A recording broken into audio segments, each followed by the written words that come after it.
Welcome back. Voters in the UK are preparing to make an historic decision this upcoming week.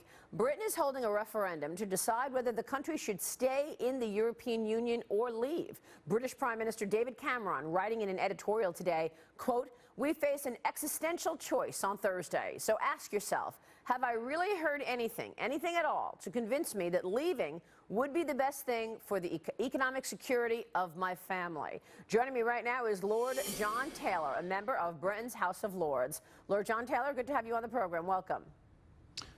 Good morning, Maria. It's great to be with you from sunny London. Well, thank you so much, and it is sunny in New York as well. Let me ask you about the implications of a leave vote. If the UK decides to leave the EU, what are the practical changes that the UK and the EU will see as it relates to trade, regulation, and anything else that's most important? Well, if Britain leaves the EU, it'd be bad for Britain and bad for the rest of the world, because the markets would get shaky. So it would affect Britain and America and the rest of the world. We are one world. We have to work together. We either pull together or be pulled apart. But in terms of markets what are markets reacting to? I mean, you say that they will be, shaken. Why? Because people are worried about new trade deals that the UK will have to do. What are the practical implications that come out of a leave vote? Markets don't like uncertainty. If Britain decides to leave, it has 2 years to renegotiate the trade deals. What happens during that time? People won't want to invest. It's the shakiness that will destroy confidence, jobs, and investment, Maria. I see. So they have 2 years to do new trade deals. What about the regulatory environment? We've already heard a number of bankers in the U.S. even say, look, if the UK leaves, we're going to take money out of the UK. Do you expect outflows out of the UK if we were to see that happen as well? I do. I mean, there are 75 major banks in London. That's our main advantage. But with this uncertainty, they're going to flee London, and we don't want that. It'll be bad for Britain, but bad for the rest of the world, too. Okay, so let's talk about the implications to stay and why you believe that the UK should be in the European Union. I'm not saying that the EU is perfect, but we have to remain in to change it. There's a lot of red tape, I understand that, but if we are outside the group, it'll just get worse. And we have to renegotiate all the trade deals. That's going to take a long time, even longer than 2 years. Yeah, let's talk about those trade deals, because we've got a graphic here that shows the U.S.-British trade in 2015. What are the most important trading relationships right now that Britain will have to redo? Well, it's at the small business level. You've got 250,000 Americans living and working in London alone. With that uncertainty, they just will not take a chance. They'll start to invest in other parts of the world. China. We want people to come to London.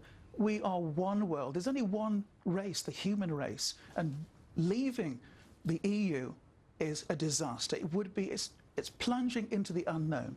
It's bad for the economy.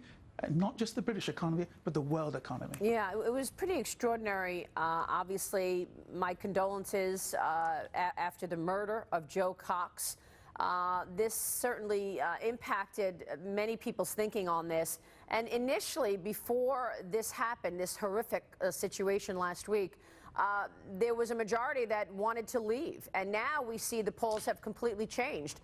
Do you think that the murder had something to do with that change in sentiment? I do, before Joe's death. And can I just say, Joe Cox was only 41 years of age. She had two little children, aged 3 and 5. She was a rising star. She'll be sorely missed. Now, before she died, the rhetoric was angry. People were hurling insults at each other.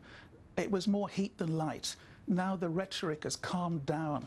We have a service in her memory tomorrow. People are beginning to realize we need to build bridges between people, not walls.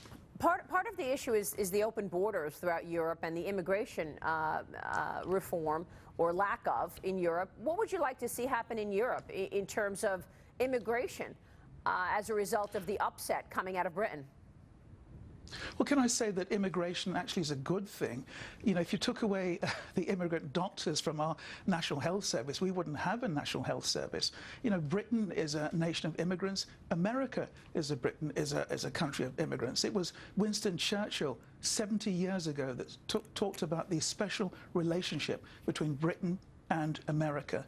And if we leave the EU, that will put that very much in danger. Now, I'm not saying we should have just open border immigration, but we do need immigrants with controls.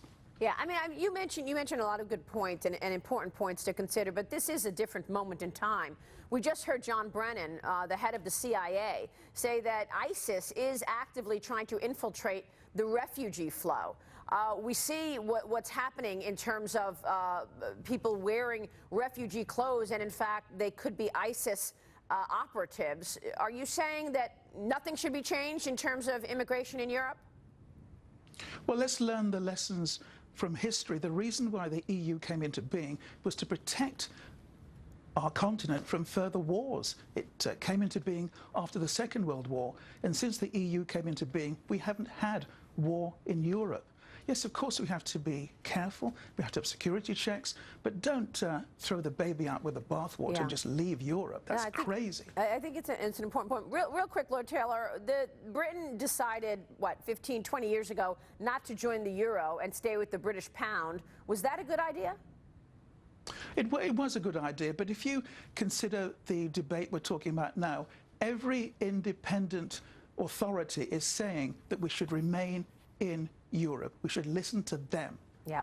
Lord Taylor, good to have you on the program this morning. Thank you so much. Thank you. We will see you soon. Lord Taylor joining us there. Now let's take a look at what's coming up on Media Buzz, top of the hour. Here's Howie Kurtz. Good morning to you, Howie. Good